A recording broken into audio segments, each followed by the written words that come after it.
Gracias por esperarnos. Más allá de la campaña porteña, hay otra elección que se juega, que es la bonaerense, pero hay mucho más para hablar con quien nos acompaña ahora, que es María Eugenia Talerico, perdón. Fue titular de la Unión de Información Financiera, de la famosa, sobre todo para quienes deambulan el poder, de la UIF. Y hace un ratito, Euge, vos contabas que Caputo quiere que saquemos, o que mucha gente saque dólares del colchón. Sí, sin quiere declarar. desregular justamente el uso de dólares sin declarar el origen de fondos. Mi pregunta, Euge, era: ¿y qué control vamos a hacer de los dólares que salgan debajo del colchón, como si fuéramos todos pequeños ahorristas? Hay otra gente que maneja mucha guita en negro, que evidentemente va a tener una ventana de oportunidades. ¿Y hay algo que se puede controlar o no?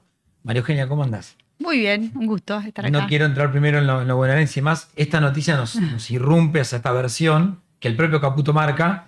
Mi pregunta es: ¿hay algo para controlar de todo esto o va a ser un día libre? Bueno, a ver, Caputo era mi ministro cuando yo estaba en la Unidad de Información Financiera y teníamos mesas de coordinación, porque la UIF es esencialmente un regulador del sistema económico y financiero en materia de prevención de lavado, con lo cual él sabe, me parece, los resguardos que debería tomarse para este nuevo blanqueo, como le quieran llamar, en un nuevo contexto. Me parece que obviamente quizás hay una oportunidad de que la gente vuelva a sacar plata del colchón, más si hablan de esas cifras, porque, bueno, el acuerdo con el fondo le dio un ventaje distinto, me parece, la situación. El tema es que el origen de los fondos, preguntar por el origen de los fondos, más allá de que vos quieras hacer una amnistía fiscal, no pagamos impuestos, pues sacamos toda la plata de los colchones y no pagamos impuestos. La amnistía fiscal no puede venir sin que preguntemos el origen de los fondos, sobre todo si quieren blanquear cash. Claro. Porque es cierto lo que dice Caputo, que en muchos países ni te preguntan nada si vos, pero es por transferencia, si compras cosas, si es por transferencia, vos estás bancarizado. Entonces los bancos ya hicieron una debida diligencia, que saben quién sos y qué plata está circulando en el sistema. Entonces acá el riesgo es cuánto cash va a haber del blanqueo, y si es cash, el resguardo de que van a tener que firmar la declaración del origen de los fondos. Sí o sí. Y, a ver, el riesgo en una región como América Latina de que el desembarco de los fondos narco, que no va a venir el narco en primera persona, te va a usar a vos probablemente, vamos y vamos, o vamos a ver con cuánto te quedás para blanquear dinero, es un riesgo muy alto en América Latina, muy alto en la Argentina, y me parece que bueno, no podemos tratar, permitir que eso pase, pero además el GAFI, Grupo de Acción Financiera Internacional, los mercados internacionales a los que queremos salir, ¿no? Porque ahora queremos que baje el riesgo país, salir a los mercados internacionales, miran las normas de prevención de lavado, porque no van a aceptar transferencias que vengan de los narcos. Entonces, estas reglas están siendo miradas en este momento por el GAFI. Hasta el febrero del 26 nosotros estamos bajo un seguimiento intensificado, y también obviamente por el sistema financiero internacional, que Argentina siempre la miró como con desconfianza a ver qué tipo de dinero tenemos acá, así que esa puerta de entrada puede ser abierta. A mí me encantaría igual que sea en el marco de una discusión legal, porque hay que ver si se puede hacer esto por decreto, si es con una discusión en el Congreso. Claro.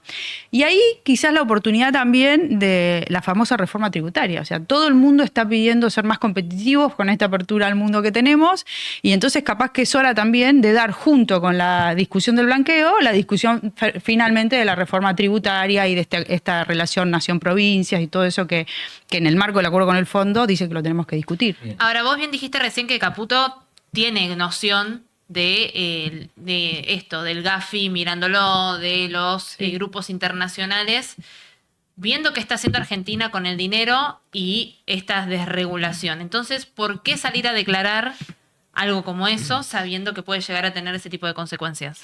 Yo, la verdad que no escuché la declaración del ministro bien, ¿viste? Y este detalle, si se refiere al cash, si se refiere a no cash, si se refiere a que es cierto que en el mundo no te preguntan muchas veces, pero en el mundo generalmente las operaciones están bancarizadas. Claro. Entonces, me parece que por ahí las expresiones de él, que es animar y alentar a que esto suceda, no tienen este nivel de detalle. Por eso yo a los que me consultan ahora digo, quiero ver qué van a escribir. Que me parece. Ahora, hace un tiempito me metí a ver un poco el tema UIF y vi cómo iban echando gente bastante fuerte. Alguna fuente que tenía por ahí, que después voló por el aire, lamentablemente me quedé sin fuente de adentro, me iba contando como el día a día, sacaron a Santiago Caputo entra de esta manera. ¿Qué ves hoy en la UIF? ¿Y qué te parece que la maneje Santiago Caputo? Ojalá sea nada más la UIF. O sea, pues la UIF es una foto. de un problema institucional que nosotros venimos viendo y alertando y tratando de que no se repitan estos errores. Obviamente la gente de la UIS que habían puesto a cargo era una gente que fue a cumplir con la ley. Ignacio Jacobucci, el día que yo lo defendía, cuando el gobierno dijo que nos vamos a reír de Talerico la semana que viene y nombraron a mi exmarido, era una persona que se resistía a que la UIF no intervenga en los asuntos de corrupción, y al vicepresidente se lo habían echado cuando se metió con Insaurralde, y después toda la investigación que había de la UIF en los casos de corrupción, bueno, no lo podían parar a Jacobucci porque estaba cumpliendo el rol legal.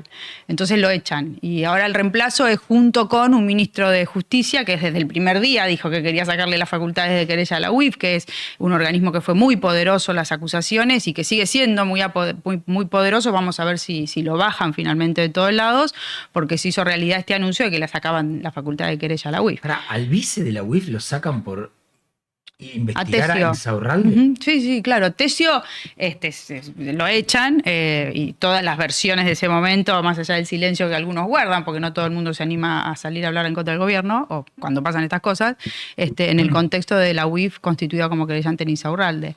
Lo que pasa es que los diálogos con Guado, con Guado de Pedro, Mena, ellos incluso salieron a atacarme todos juntos, Caputo, Mena y Guado. En su momento, ¿te acordás que así como hoy el presidente se equivoca con que dice que yo no sé qué con la Cancillería y era migraciones, en ese momento decían que yo había estado en la FIP persiguiendo gente, y cuando era la UIF, y en ese momento al unísono, Mena, creo que fue Parrilli el otro, Tailade, y las cuentas de Santiago Caputo diciendo desde la UIF se persiguió, ¿no?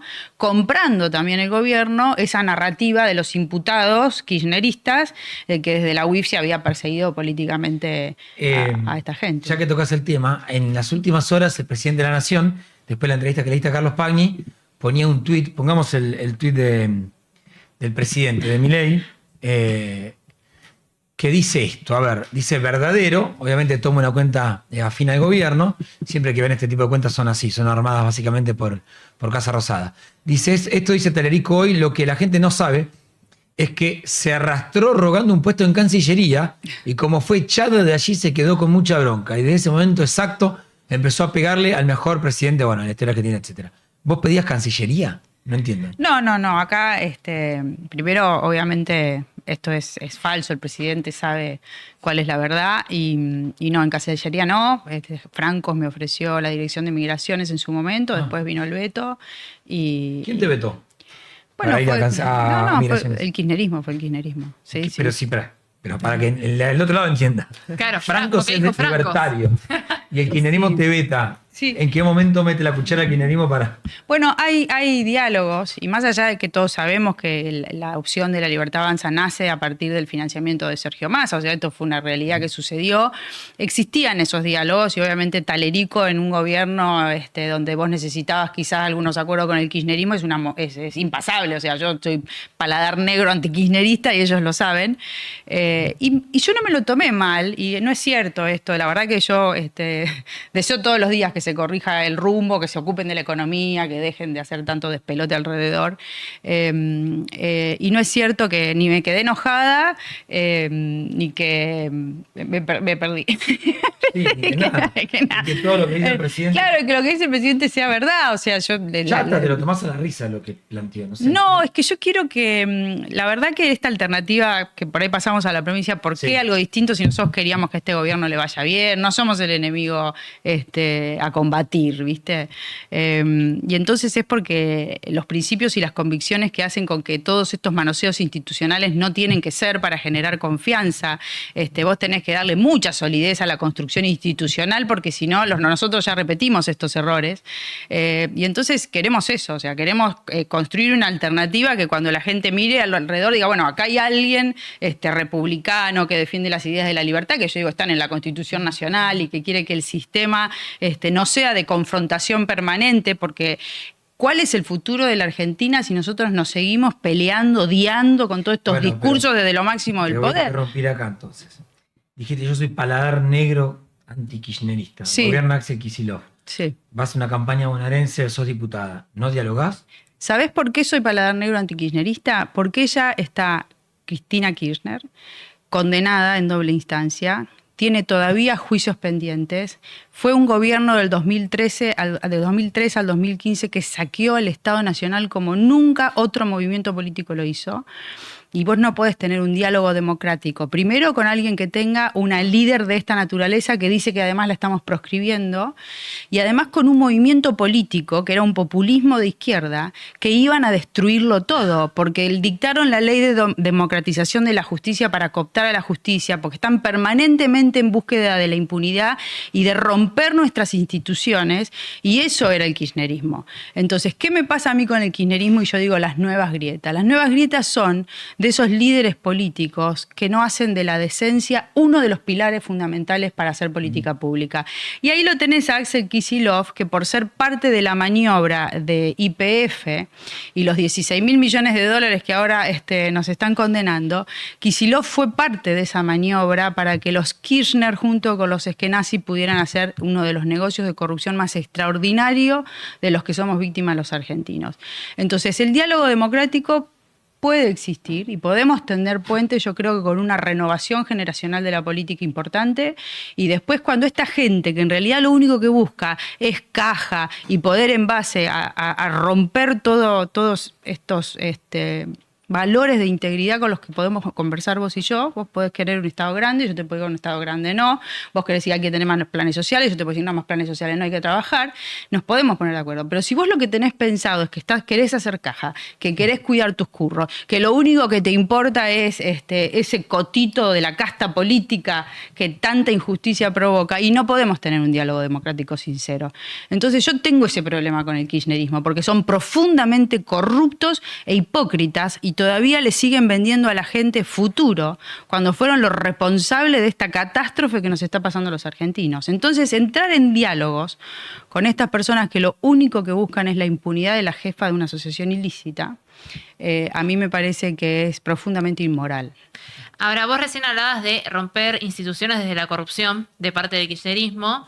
Y si vamos a este gobierno, la ruptura de las instituciones quizás va por el desfinanciamiento por un lado, o el amedrentamiento, o el bajarle el precio a la calidad institucional. ¿Vos cómo conversás con eso o cómo dialogás? Mira, este gobierno me empezó a hacer ruido y decir, menos mal que no fue, por eso no estoy enojada. Yo tuve un ángel aparte, no habiendo estado en este gobierno, porque ya con Scioli adentro me hubieran hecho un montón de ruido. Bueno, le podés cuestionar al presidente todas sus decisiones, pero a mí me hubiera hecho mucho ruido un Scioli en el gobierno si venían a combatir a la casta. Con Lijo rompieron todo mi esquema de que esto podía funcionar bien. Cuando al frente de la FIP te nombran a una persona que tiene tantos cuestionamientos de corrupción, dije, ¿qué gobierno están armando? Cuando la CIDE está a cargo de un amigo de Santiago Caputo, la CIDE, cuando la Argentina tiene amenazas a su seguridad nacional por los narcos y el narcoterrorismo, a cargo de Neyfer, dije, esto está armado todo en base a amigos que van a obedecer al poder, esto pasó también en la UIF, entonces todo ese armado institucional es nefasto. La Argentina ya tuvo una persecución, como hizo el kirchnerismo, desde los organismos del Estado que tienen que estar para investigar, para controlar, con tipos honestos, con tipos idóneos, porque esa es la Argentina que va a generar confianza y va a generar futuro. Y ahí este gobierno me empezó a hacer mucho ruido, y es alertas para decir, por favor, corrijan el rumbo, porque, a ver, la gente le dio el mandato económico, están haciendo cosas bien. El proceso de desregulación, desburocratización, sacar el Estado de encima, saca mucho curro anticorrupción, pero después vos necesitas una política anticorrupción para que no te pase nada con el pliego de la hidrovía, para que no haya tanto ruido alrededor del gobierno con otros negocios que se pueden estar haciendo con empresas públicas, para que no te pase el tema de Libra. Entonces, la Argentina, si sigue funcionando con esas reglas, es una Argentina que tiene, como yo digo, pies de barro. Y encima tenemos un gobierno que obviamente yo no comparto, porque te estoy gritando, odiando, generando esto de confrontación política para ganar elecciones. Yo digo, esa Argentina no es la que yo quiero. Si fueras titular de la UIF y veías el caso Libra, ¿qué pensabas? Mirá, a nosotros nos tocó ser titular de la UIF y salir a investigar Panama Papers, donde estaba el presidente mismo involucrado, sí, o empresas de parientes del presidente involucrados que salimos a investigar. ¿Y qué es salir a investigar? Es apretar el botón de la Unidad de Información Financiera al exterior para reunir información y acompañarla a la justicia, y lo hicimos. Y eso hubiéramos hecho. ¿Generaste algún resultado igual apretando el botón cuando Macri fue presidente? Sí, sí, la información se adjuntó todos los expedientes y obviamente, bueno, en Panama Paper no salía ningún involucramiento preciso del Después vino presidente Calcaterra, Macri. dijo, No, el Calcaterra es otra no cosa. eran sobornos, eran aportes de campaña. Nosotros en Calcaterra, con Cuadernos, Calcaterra, que era seguro. el primo del presidente Macri, hicimos nuestra tarea. Obviamente había mucho involucramiento. Y afuera, ¿Y Macri yo qué te fui una decía? de las primeras que salió a pedir el juicio político de estos 3 jueces cuando lo quisieron sacar a Calcaterra. Yo pedí el juicio político de Maíquez, me acuerdo porque es el primero que me viene a la cabeza y estaba... Todos conocen a Maíquez. Bueno, todos conocen a Poca Maíquez. gente intentando poder como Maíquez. Sí, pero estaba Barrotaveña también Sí. ahí, que a mí me sorprendió mucho y que además es miembro del Consejo de la Magistratura. Rápidamente rechazaron el pedido de juicio político, pero por suerte logramos, con tanto lío y con la actuación de la UIF de Jacobucci, volver para atrás ese procedimiento y ahora está en la causa de los cuadernos. Ahora está. Sí, se volvió. Hicimos son más tanto aportes de ruido que No son aportes de no, campaña. va al juicio oral. Y de última, el juicio oral, en la plataforma del juicio oral, es donde tendrán que decir en qué consistieron y por qué se dieron este tipo de. Si yo de manejara dinero. mal la UIF, una vez esta persona me contaba y quiero chequearlo con vos al aire de paso. ¿Puedo tener información? ¿Hasta dónde puede llegar el nivel de información de una persona y de sus cuentas bancarias si pide información sensible a la UIF cuando no hay razón para tenerla? Cuando salís por fuera del estándar a pedir cualquier cosa. No, mira, a la Argentina se les cerraba. Nosotros llegamos y estaban cerradas las puertas de información para la Argentina en la época del kirchnerismo. Habían usado una información de Nisman. No, perdón, me refiero a esto.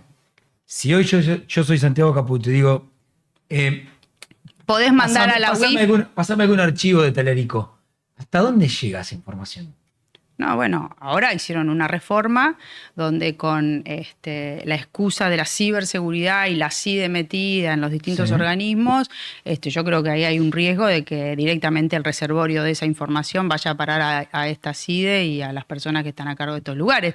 De la UIF a la CIDE, la información ahora se puede compartir. Y se puede convertir. O sea que Caputo puede pedir información Sí, de... Caputo igual está con el vicepresidente, no sé la verdad decirte por Paul, porque no sé qué vínculo tiene Pero vos- Paul pero Stark, pero Caputo, el vicepresidente seguro que es un infiltrado de Caputo sí. ahí. Sí, no me acuerdo No, bien el nombre, pero Pero me lo nombran todo. y claro que podés hacerte de información. No solamente podés hacerte de información, de decir, che, busquen a ver qué hay de fulano, sultano. Facundo Manes, por ejemplo. Sí, si no, joroben a fulano. El problema es, además, joroben a fulano. ¿Cómo podés probarlo con la Y UIF? porque buscas información y la UIF tiene acceso a información de muchas plataformas, inmobiliarias, registro de automotor, escribanos, vos podés hacer requerimientos en el marco de tus análisis. No hay secreto fiscal, no hay secreto profesional, no hay secreto bancario, no hay nada para la UIF. Entonces, es un poder de inteligencia financiera muy importante y por eso las alertas de audita? quién maneja. Claro, ¿quién audita la UIF hoy? No, la UIF, en la reforma de la ley no, pero le metieron. Nosotros habíamos, cuando se reformó la ley, antes de que venga el Gafi, habíamos hecho todo un capítulo de designación y remoción de autoridades, y cuidaba su autonomía de una manera extraordinaria. Ese capítulo el Congreso lo rebanó todo y puso como contralor a la Comisión de Inteligencia. La ley, la UIF no es formalmente parte del Sistema Nacional de Inteligencia, no lo es, está bajo la órbita del Ministerio de Justicia, de hecho, y sin embargo le pusieron la Comisión de Inteligencia, que en ese momento la manejaban Parrilli, Tailade, Moró. Y nosotros alertamos diciendo cuidado con esto. Pero bueno, ¿Y ahora? ahora tiene ese contralor. Ah, El tema es que, bueno, como el jefe de la UIF resguarda la información operativa. En un proceso de modernización, a nosotros en el gobierno de Mauricio Macri también quisieron venir a auditarnos nuestros sistemas y querían también formar parte de la organización de la cuestión informática, las herramientas informáticas. Pero bueno, nosotros no lo permitimos. Entonces, depende mucho la gestión de la persona que vos tenés ahí parada para cuidar al organismo de que no haya ningún tipo de injerencia política en el funcionamiento operativo. ¿y al titular de la UIF quién lo nombra? El presidente, después de un presidente. proceso de audiencias públicas que existieron en el caso de Paul Stark, en este caso. Qué bárbaro. Se habla un poco de la UIF, se habla un poco de lo que se debería hablar de la UIF. Esto es muy importante y cuando te hablan de institucionalidad y los ñoños republicanos, estamos hablando de cómo construimos un país en serio y que además el mundo nos vea como un país serio, ¿no? María Eugenia Telerico, gracias por haber Un venido. gusto. Muchas Prepárate gracias para a el ustedes. presidente de la Nación dedicándote varios mensajes.